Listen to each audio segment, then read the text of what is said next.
iglesia que me dé la gloria y procure la unión. Yo quiero una iglesia que sane al herido, que rompa cadenas, liberte al cautivo, que aclare la mente al que está confundido y que hable verdad. Yo quiero una iglesia que con su mirada le brinde esperanza al alma angustiada. Yo quiero una iglesia que sane la herida de la humanidad. Yo quiero un rebaño donde mis ovejas se sientan seguras y llenas de paz, donde mi palabra sea su alimento. Allí quiero.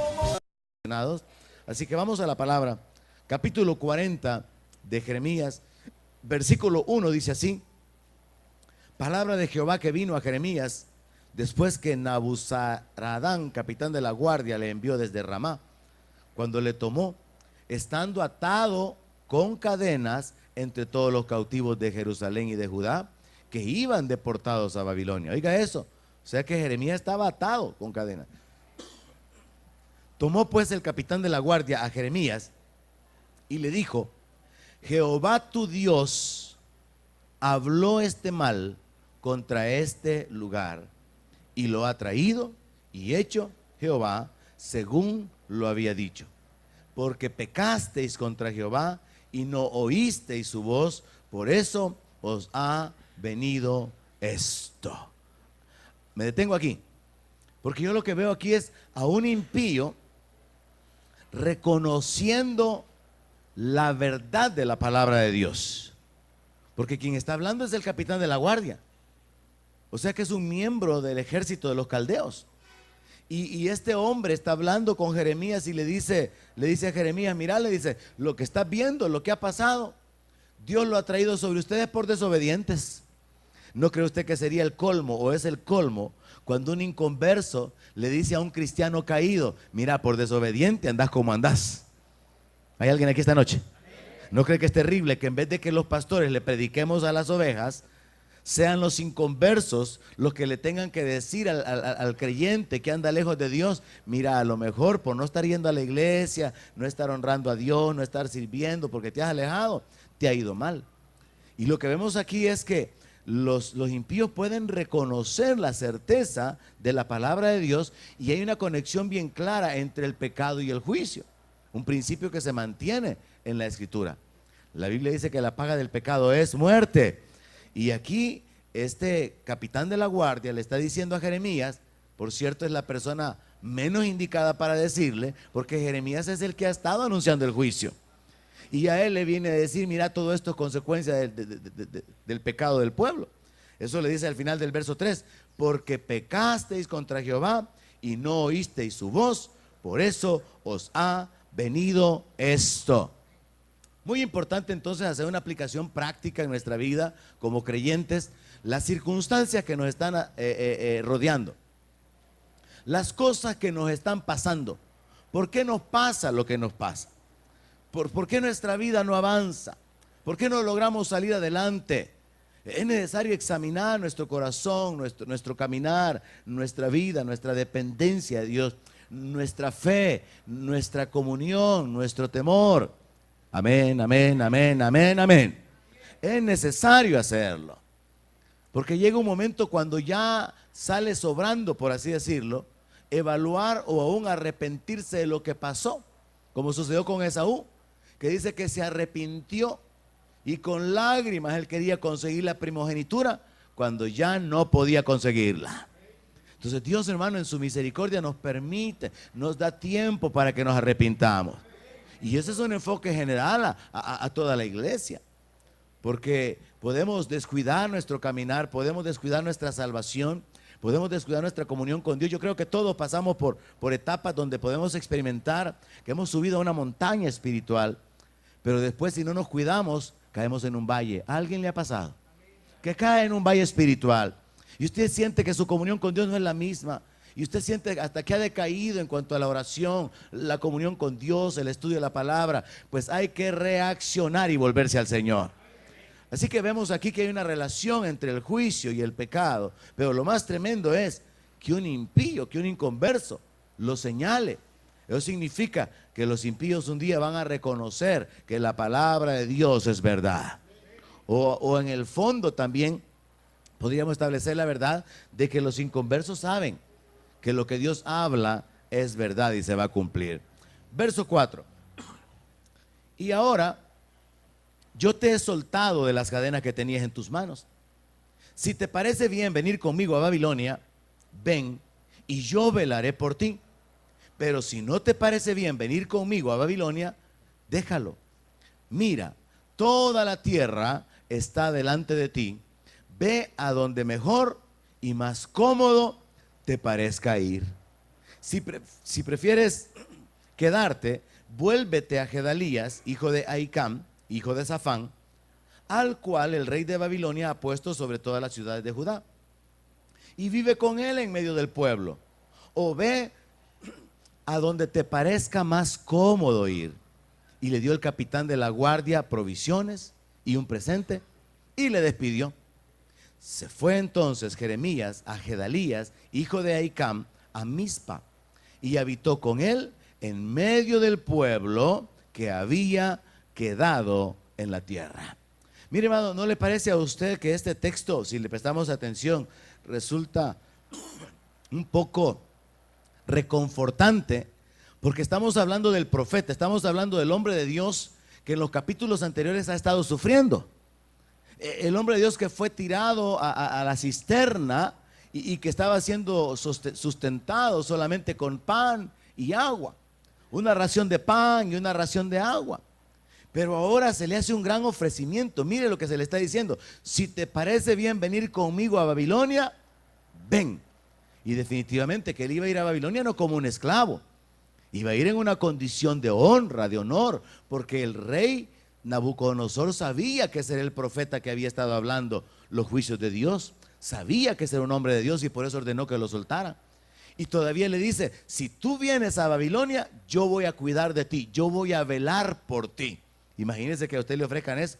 ¿Te querés venir conmigo al norte? No, hombre, yo te llevo, yo te busco casa, trabajo, te consigo documentos. ¿Te querés venir? ¿Quién diría que no?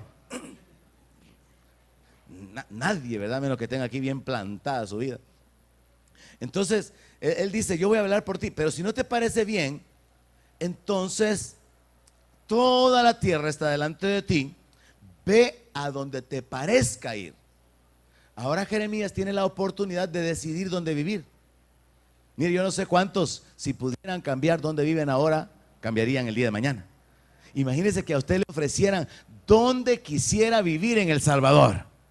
Comience a que su cabeza comience a dar vuelta. ¿Dónde quisiera vivir?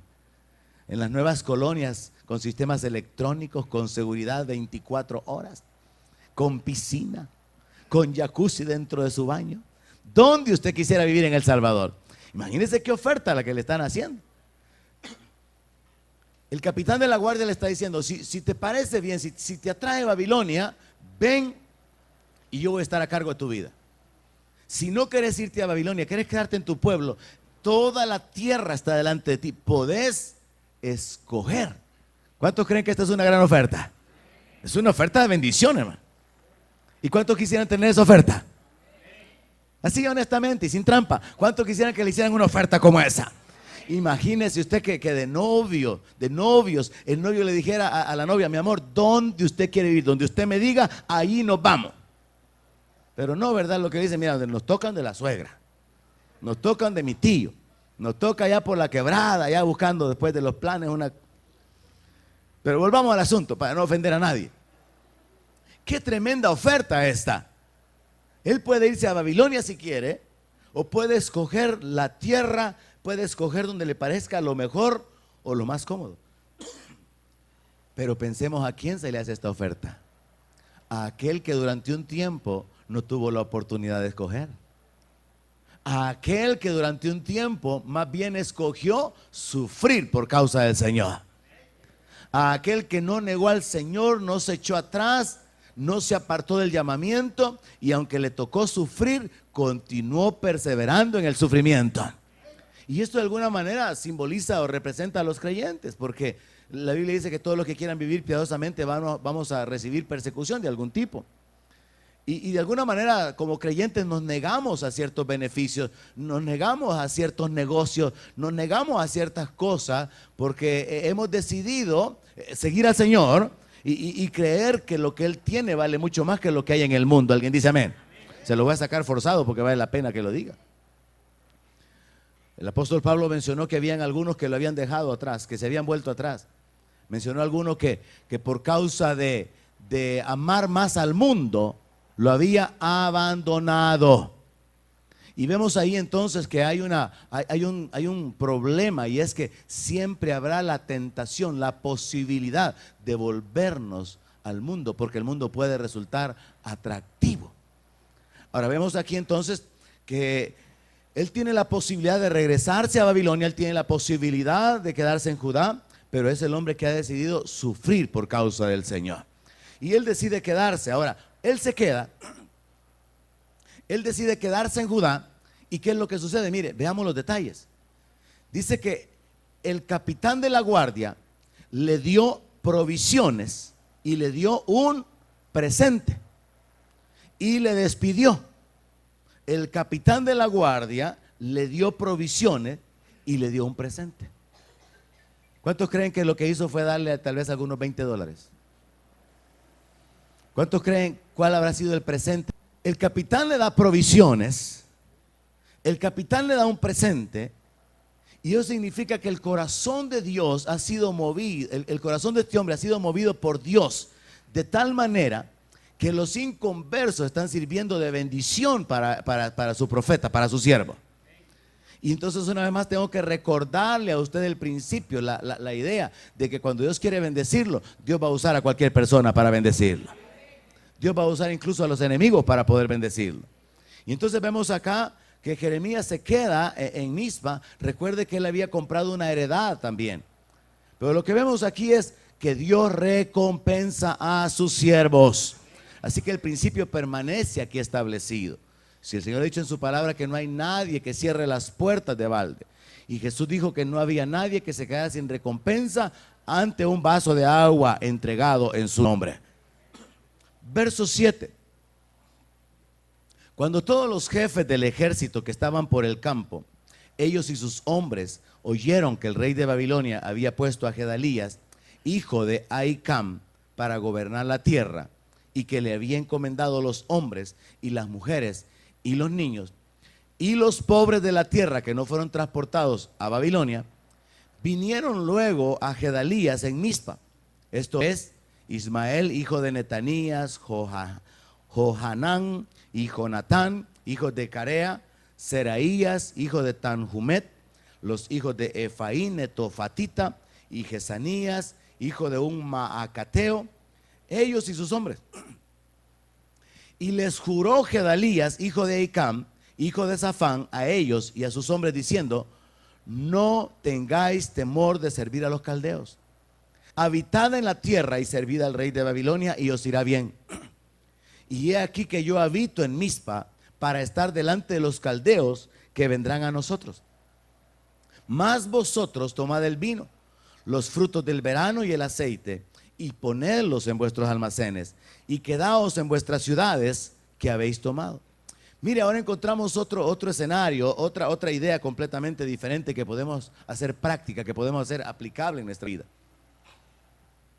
Resulta que cuando el ejército de Nabucodonosor había venido para poderse llevar cautivos a todos los habitantes de Judá, había una parte del ejército que estaban en el campo. Había gente pobre alrededor, y recuerde que a los pobres el capitán les permitió que se quedaran y les dio viñas y les dio casas y fueron bendecidos. Y hablamos acerca de la misericordia de Dios sobre los pobres, de manera que un día los que no tienen, un día pueden tener. Pero también hablábamos del juicio de Dios, porque los principios de no poner la confianza en las riquezas, porque estas tienen alas y vuelan, dice el libro de Eclesiastés. Ahora, aquí lo que vemos es que Dios ahora levanta a un hombre. Dice que el rey de Babilonia puso a Gedalías para gobernar la tierra. Y este Gedalías está siendo como un empleado, como un gobernante establecido por Nabucodonosor. Pero él ahora tiene que someterse, reconocer la autoridad de Nabucodonosor y ser como un mediador entre el rey de los caldeos y el pueblo que ha caído bajo juicio, el pueblo que ha sido desechado. Y este Gedalías dice que les jura a los jefes del ejército y a todos los que vinieron a él, les juró, les dijo: no tengan temor de servir a los caldeos, habiten en la tierra, sirvan al rey de Babilonia y les va a ir bien. Y él establece esta verdad o este principio: yo habito en Mizpa para estar delante de los caldeos que vendrán a vosotros. En otras palabras, Gedalías lo que está diciendo es: yo voy a ser el mediador entre ustedes y el rey para que les vaya bien. Pero obedezcan, sométanse, reconozcan la autoridad de Nabucodonosor. Entonces yo veo, hermano, que Dios levanta aquí a un hombre para hacer un canal de bendición para el pueblo. Pero como una aplicación práctica, yo creo que podíamos pensar en esto: Dios quiere levantarlo a usted porque usted tiene acceso delante del rey, para que usted sea mediador entre el rey y los hombres que no tienen acceso a Dios. Esto nos ayuda a comprender la importancia de que nosotros podamos ser portadores de la palabra y que podamos llevar ese mensaje de reconciliación a la gente. Mire, hay tanta gente que no conoce de Dios, tanta gente que no sabe cómo acercarse a Dios. Y nosotros a veces nos absorbemos o nos metemos tanto en el ambiente evangélico que pensamos que todo el mundo conoce lo que nosotros conocemos, que entienden lo que nosotros entendemos y que creen las cosas que nosotros creemos. Pero hay mucha gente que está necesitando que se les muestre que Jesucristo es el camino.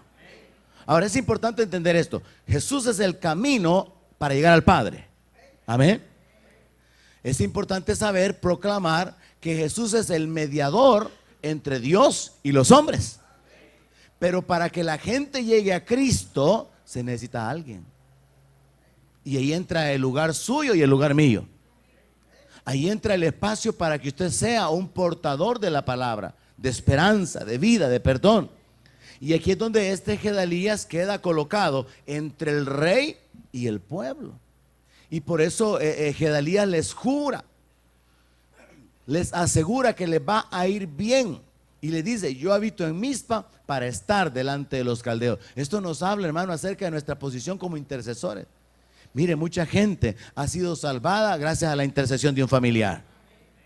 Mucha gente ha llegado a los pies de Cristo porque hubo alguien que estuvo intercediendo, que estuvo clamando por la misericordia de Dios, por la gracia de Dios a favor de esa persona. Mucha gente ha sido sanada porque han habido intercesores a favor de ellos. Gente ha sido liberada porque alguien se atrevió a actuar con autoridad y se convirtió como en un mediador para que el poder de Dios se manifieste. Entendamos esto esta noche, hermano. La posición de Gedalías en realidad es la posición nuestra también. Usted puede ser un intercesor, usted puede ser un mediador, usted puede llevar a la gente al conocimiento de Cristo. Usted está entre el rey y la gente que no conoce al rey. Así que es importante pensar: sí, ciertamente Jesús es el camino, sí, Él es el mediador, pero alguien tiene que llevar a la gente a Cristo, y ese alguien puede ser usted. En el verso 11 dice: asimismo todos los judíos que estaban en Moab y entre los hijos de Amón y en Edom y los que estaban en toda la tierra, en todas las tierras, cuando oyeron decir que el rey de Babilonia había dejado a algunos en Judá y que había puesto sobre ellos a Gedalías, hijo de Ahicam, hijo de Safán. Permítame que me fijo aquí en mi texto.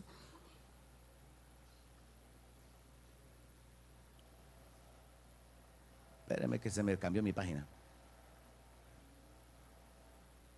Todos estos judíos regresaron entonces de todos los lugares donde habían sido echados y vinieron a tierra de Judá, a Gedalías en Mizpa, y recogieron vino y abundantes frutos.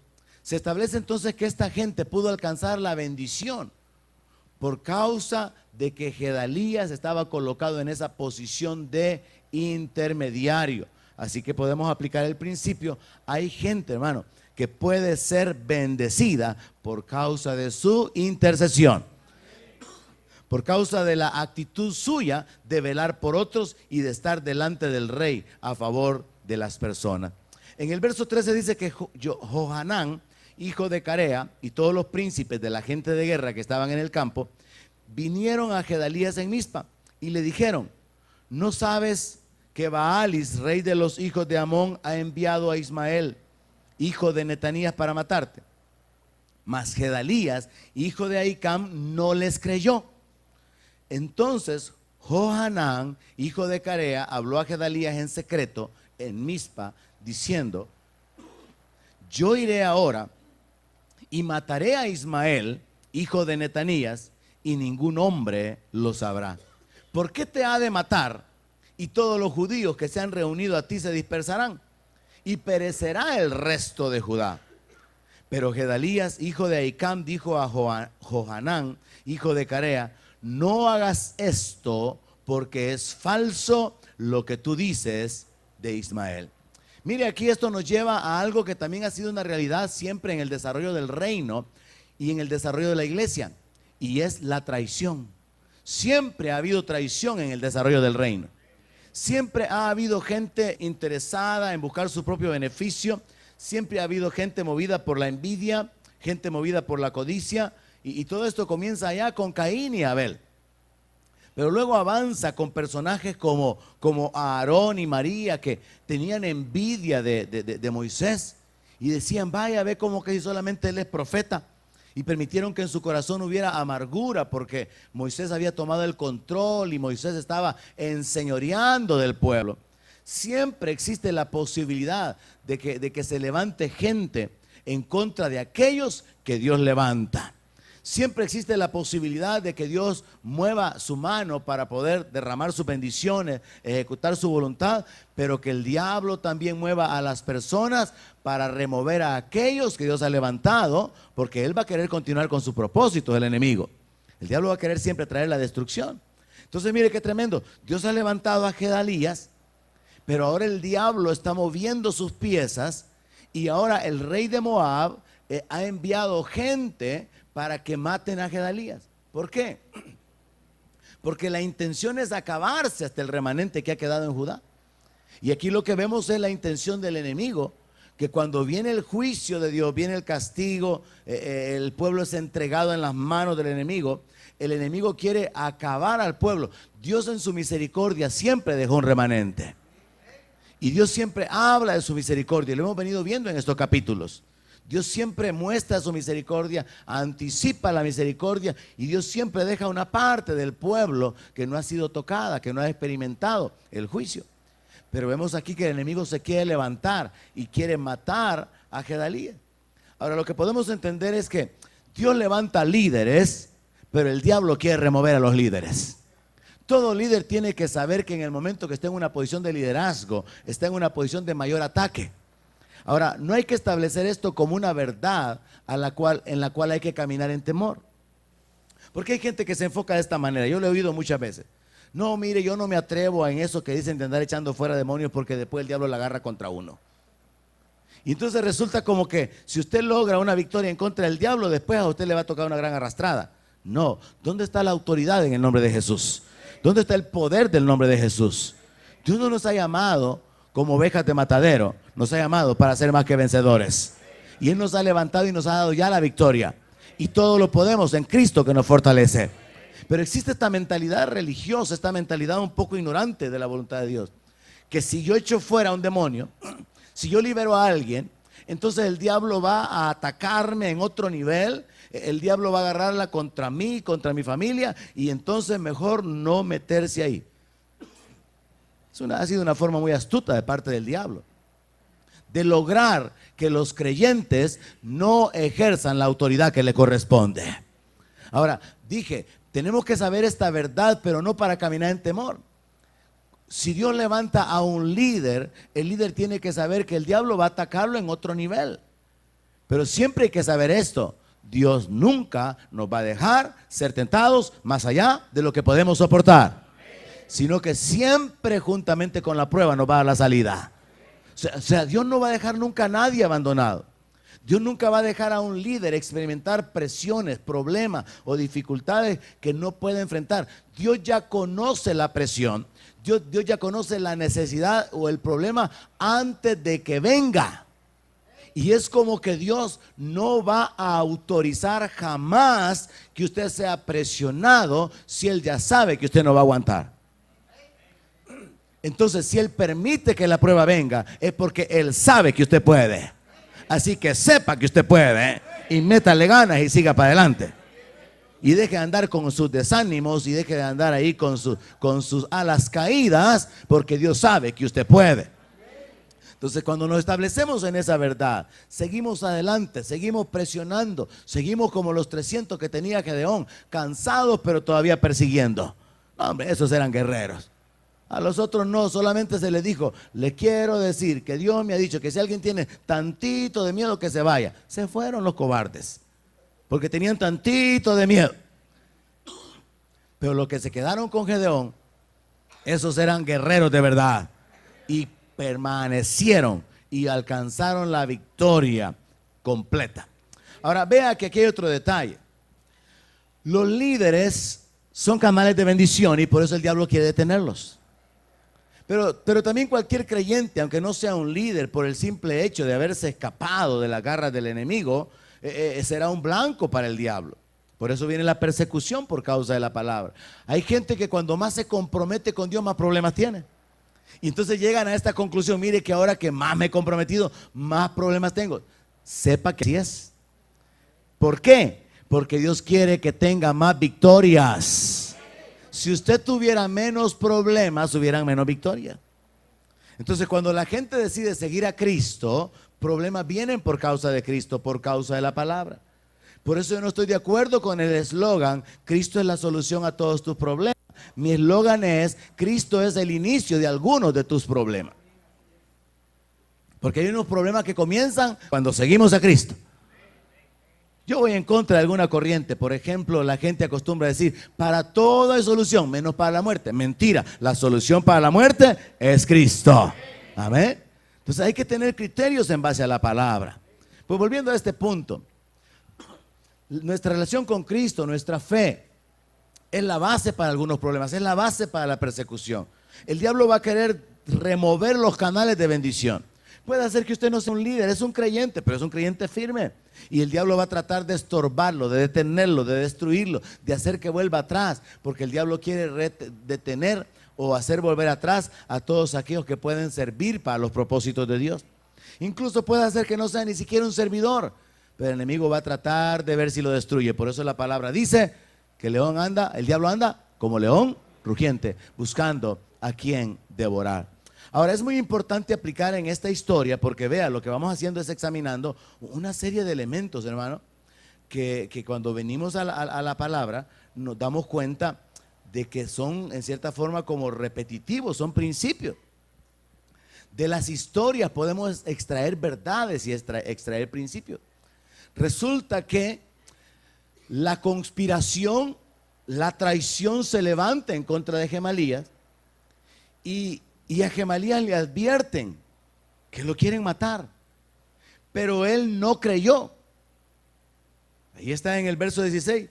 Gedalías, hijo de Ahicam, hijo de Johanán, hijo de Carea, le dijo a Johanán, cuando él le dijo que iba a ir a matar a Ismael, le dijo: no hagas esto, porque es falso lo que tú dices de Ismael.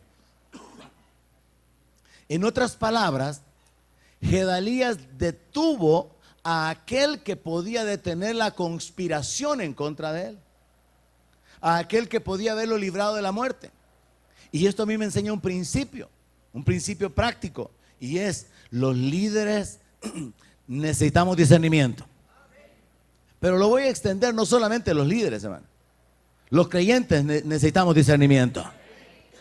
Porque mire, era verdad, según el capítulo 41, que estaba en peligro la vida de Gedalías. Pero Gedalías no le creyó a este hombre que fue enviado para poder advertirle acerca de la intención de poder matarlo. No le creyó. Y nosotros podemos considerar en la palabra historias donde se encontraron otras personas, por ejemplo a Nehemías en una ocasión tratando de detenerlo en cuanto a la reconstrucción de los muros. Los enemigos querían matar a Nehemías, Y entonces hubo un hombre que citó a Nehemías en el templo, pero la intención era matarlo en el templo. Y me encanta la forma en que Nehemías responde y dice: un hombre como yo habrá de huir, le dice. Eso le manda a decir, porque él ya sabía que en realidad lo querían meter al templo para matarlo en el templo. Nehemías tuvo discernimiento cuando los enemigos querían tomar ventaja de su vida. Por otro lado, vemos a Josué. Josué no tuvo discernimiento cuando vinieron los gabaonitas. Los gabaonitas vinieron fingiendo que venían de lejos, con sandalias bien gastadas, con panes bien duros. Los gabaonitas venían pretendiendo de que habían hecho una gran travesía por el desierto, y a Josué le faltó preguntarle a Dios. A Josué le faltó el discernimiento espiritual, y al final termina haciendo un pacto con los gabaonitas. Y él tenía que haber matado a esas personas porque eran parte de los moradores de la tierra que Dios les estaba dando. Y después se convierten en causa de problemas para ellos. Ahora, veamos en la palabra, en el capítulo 41, le dije que lo íbamos a cubrir rápidamente, porque resulta que el capítulo 41 complementa la narración del capítulo 40. La traición se levanta, la conspiración se levanta, y dice el verso 1 del capítulo 41, que en el mes séptimo vino Ismael, hijo de Netanías, hijo de Elisama, de la descendencia real, y algunos príncipes del rey, y 10 hombres con él, a Gedalías, hijo de Ahicam, en Mizpa, y comieron pan juntos allí en Mizpa. Y se levantó Ismael, hijo de Netanías, y los 10 hombres que con él estaban, e hirieron a espada a Gedalías, hijo de Ahicam, hijo de Safán, matando así a aquel a quien el rey de Babilonia había puesto para gobernar la tierra. Los enemigos se levantan para matar al líder que Dios había levantado. Cuando vemos esto a nivel histórico, hermano, como es una guerra espiritual, Dios levanta a Sansón, pero Dios quiere destruir, pero el diablo quiere destruir a Sansón. Y al final, por causa de las decisiones de Sansón, Sansón termina ciego y termina estando cautivo por los filisteos, y al final termina muerto. Cuando examinamos esto en la Biblia y vemos el conflicto espiritual, nos damos cuenta que líderes fueron levantados, pero también líderes cayeron porque el enemigo logró destruirlo. Pero hubieron otros líderes que lograron salir adelante, cumplieron con su ministerio y realizaron la tarea para la cual Dios los había levantado. Y aquí es muy importante aplicarlo en nuestra vida y pensar: ¿cuál es el llamado que Dios tiene para su vida? A mí me costó aceptar y llegar a entender y a conformarme y a meterle pasión a este asunto de estar en el oficio de un pastor. Pero usted tiene que entender, descubrir, ¿y cuál es su llamado, pues?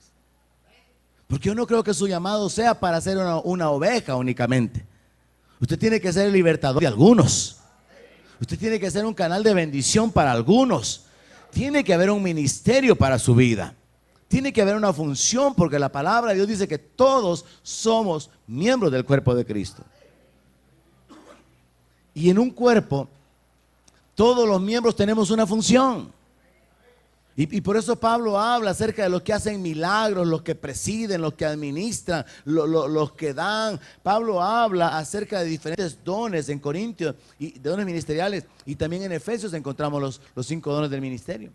Pero también encontramos el ministerio de ayudas. Pero usted puede estar involucrado en ciertos ministerios dentro de la iglesia, pero de lo que yo estoy hablando es de su llamado.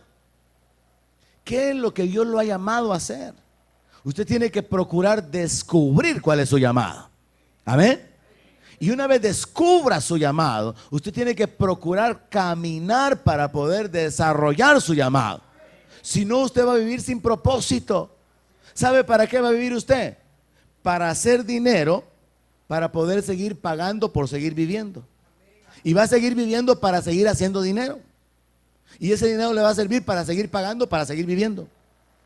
Y cuando viva va a poder seguir haciendo dinero. Y mientras tenga dinero va a poder seguir viviendo. Y eso va a ser todo en su vida.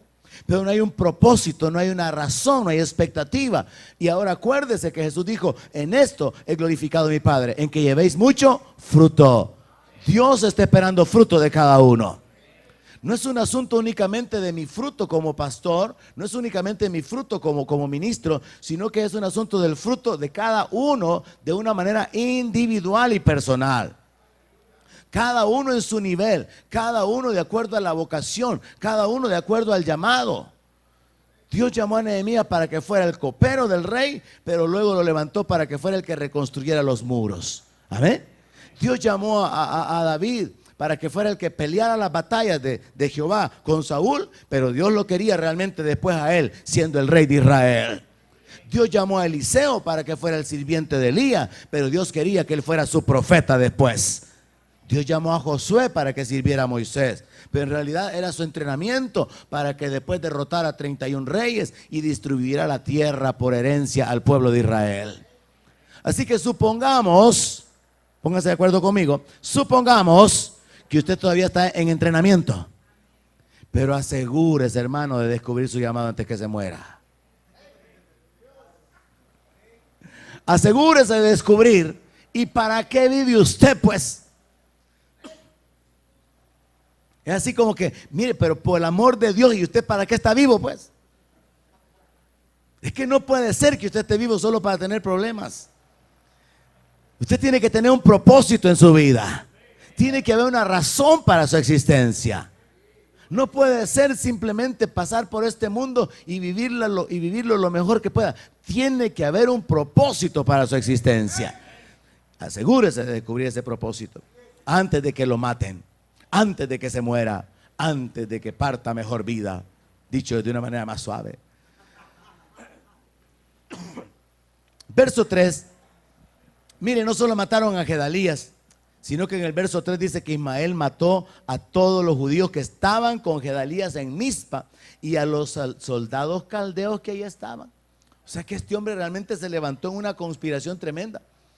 Y mientras meditaba en estas notas, yo pensaba en las personas que a veces se han levantado para destruir no solamente la vida del pastor, sino que también de una iglesia. Porque hay un montón de iglesias que han sido destruidas, hermano. Hay iglesias que no solamente han sido divididas, han sido destruidas. Aquí y en muchas partes del mundo. Porque el enemigo siempre se va a levantar para poder detener la bendición. El enemigo siempre se va a levantar porque estamos en una guerra espiritual. Así que aquí dice que Ismael mató a los judíos que estaban con Gedalías y aún hasta los soldados caldeos.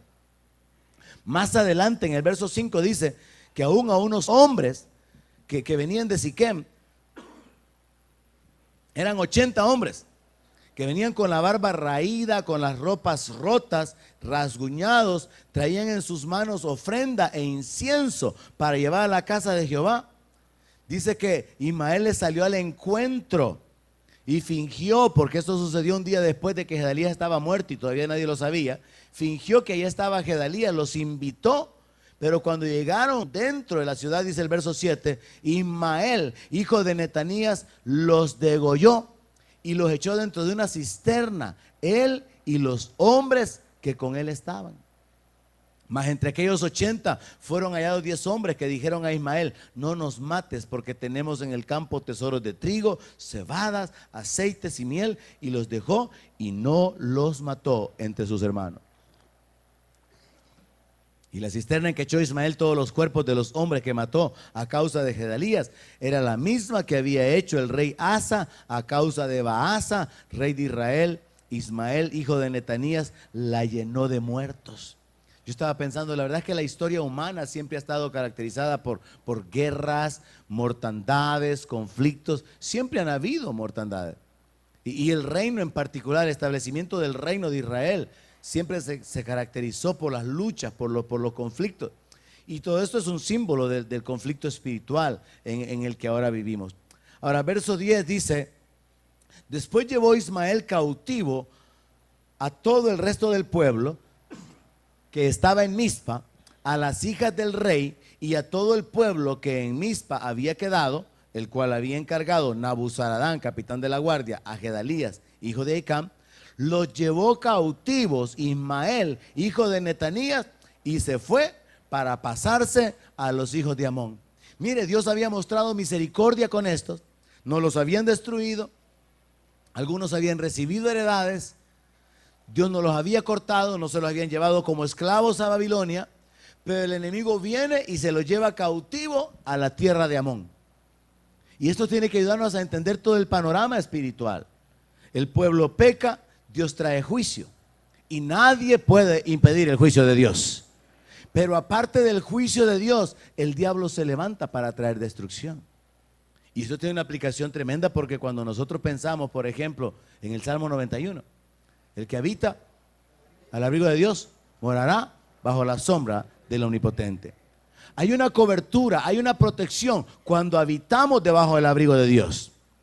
Cuando habitamos en el lugar secreto, cuando habitamos en esa presencia de Dios, en esa actitud de fe, cuando permanecemos en esa comunión, en esa dependencia, donde sabemos que el Señor es nuestro escudo, que Él es nuestra torre fuerte, que ahí nos escondemos, que Él es nuestra fortaleza. Hay una bendición de habitar en esa actitud, en esa condición de fe, para ser guardados, para ser librados. Pero fuera de esa comunión, no solamente estamos expuestos a que venga el castigo por la desobediencia, porque hay una maldición por causa de abandonar a Jehová, por causa de confiar en el hombre. No solamente quedamos expuestos a que venga el castigo por la desobediencia, la disciplina por causa del pecado o el juicio por causa del pecado, sino también a que el enemigo se levante. Y aquí vemos las dos cosas suceder. Dios trae un juicio sobre Judá, son llevados en cautiverio, algunos quedan, Dios muestra la misericordia, pero con aquellos que Dios mostró misericordia, el diablo no muestra misericordia. Así que viene y se los lleva cautivos a la tierra de los amonitas. Verso 11.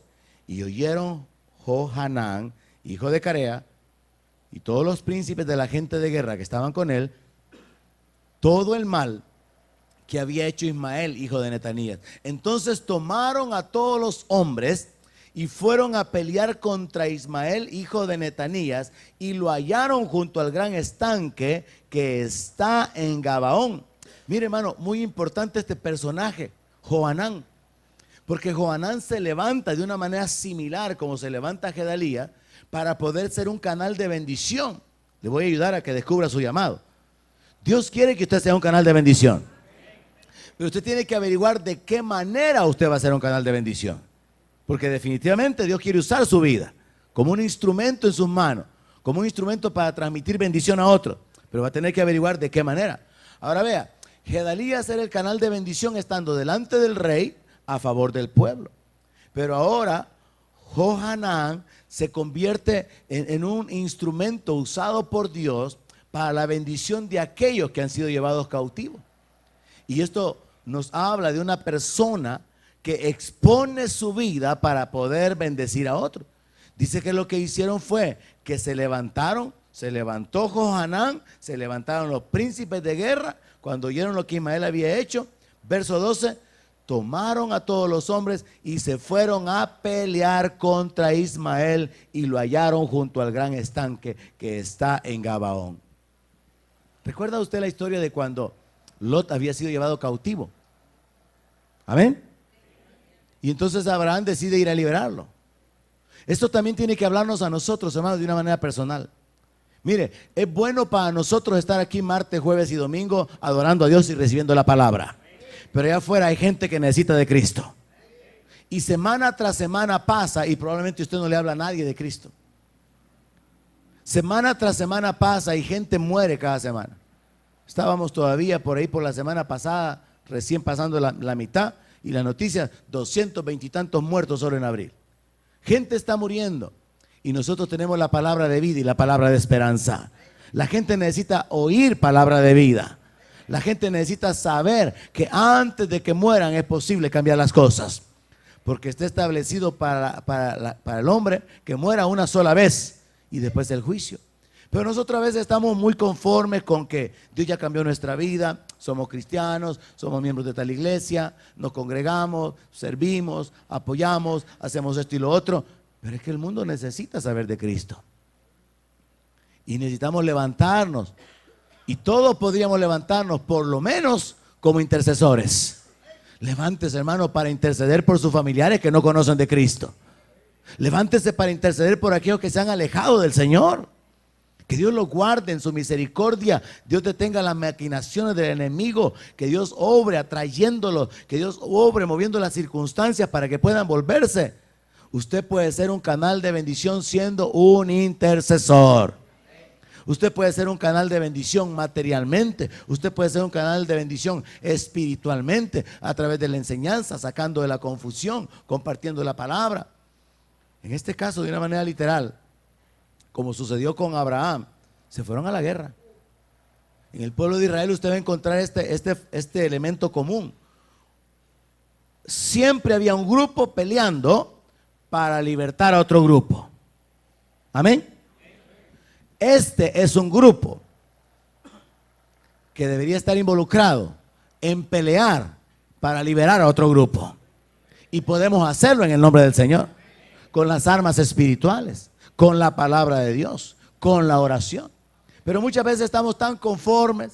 Nuestro enfoque son los negocios y la iglesia. No, mi hermano, mi vida es los negocios, la iglesia. Ah, muy bien, hermano, porque al menos ya está metido en el reino. Pero agréguele a los negocios la iglesia, agréguele el reino en cuanto a la salvación de las almas, en cuanto a la expansión del reino de Dios, en cuanto a la bendición que la gente puede alcanzar por medio suyo. Así que vemos aquí, se levantan para pelear contra Ismael. Y eso implica exponer la vida, eso implica salir de la comodidad, eso significa esforzarse. Hay gente que ni para venir a la iglesia se esfuerzan. Menos se van a esforzar para ir a pelear por rescatar a alguien. Entonces nos hace falta formar ese carácter y tener ese entendimiento. Estamos en guerra. Y Dios en su misericordia, aunque estamos en guerra, nos permite disfrutar la vida. Mire, ¿quién más que esté en guerra puede andar disfrutando la vida como la iglesia? Solo nosotros. La Biblia dice que Dios nos da las cosas en abundancia para que las disfrutemos. Estamos en guerra, y que alguien diga un buen amén. Estamos en guerra y todavía podemos disfrutar la vida, fíjense. Porque Dios es bueno. Pero no tendríamos que olvidarnos de la guerra hasta el punto que nos detenemos en disfrutar la vida. Por eso el apóstol Pablo dice que el que tiene haga como que no tiene. Porque si no, lo que tiene lo retiene. Lo que tiene lo aparta. Lo que tiene lo desvía. Y es necesario entonces vivir de manera que nuestro enfoque siempre esté conectado con el reino. Y es bajo ese contexto que el apóstol Pablo dice que los que estén casados como si no lo están. Pero algunos hermanos lo agarran de otra manera, ¿verdad? No, hermano, hay que agarrarlo en el contexto espiritual, ¿verdad? Porque hacen irresponsables algunos. No, la Biblia dice que me haga como que no estoy casado, por eso soy irresponsable. No, juicio le va a caer. Y después el diablo va a venir también. Se lo estoy advirtiendo. Así que aquí se nos habla de que se levantan, lo encuentran junto al estanque. Y aconteció que cuando todo el pueblo que estaba con Ismael vio a Johanán, hijo de Carea, y a todos los capitanes de la gente de guerra que estaban con él, se alegraron, los que habían sido cautivos. Y todo el pueblo de Ismael, que Ismael había traído cautivo, se volvió y se fue con Johanán, hijo de Carea. Pero Ismael, hijo de Netanías, escapó delante de Johanán con 8 hombres y se fue a los hijos de Amón. Mire qué bandido, hermano. Y mire lo que nos enseña esto. Jeremías nunca se pudo escapar de lo que los reyes le querían hacer. Siempre le tocaba al pobre Jeremías. Pero a este malvado mata un montón de gente, se sale con la suya y cuando lo van a matar se logra escapar. ¿Sabe cómo se le llama eso? Misericordia de Dios con los malos. Porque Dios al que toma por hijo lo disciplina. Pero en su misericordia Él deja muchas veces que los malos como que se salgan con la suya, porque en realidad Dios tiene un tiempo donde va a juzgar a todos. Pero vea, a mí me llama la atención el hecho de que se escapa, no lo matan. ¿Y qué sucede entonces con el resto del pueblo que libera? Y Johanán, hijo de Carea, y todos los capitanes de la gente de guerra que con él estaban, tomaron a todo el resto del pueblo que había recobrado de Ismael, hijo de Netanías, y dice que se los llevó a los hombres de guerra, mujeres, niños, eunucos que Johanán había traído de Gabaón.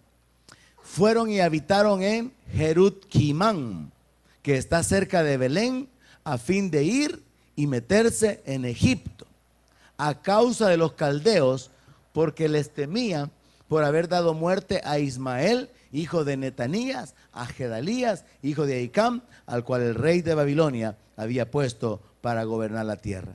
Mire, ellos se quedaron en Belén, cerca de Belén, y la intención era irse a Egipto. La palabra de Dios era, si sirven al rey de Babilonia van a estar seguros. Pero ahora por causa de todas estas circunstancias, ellos están tomando otra decisión.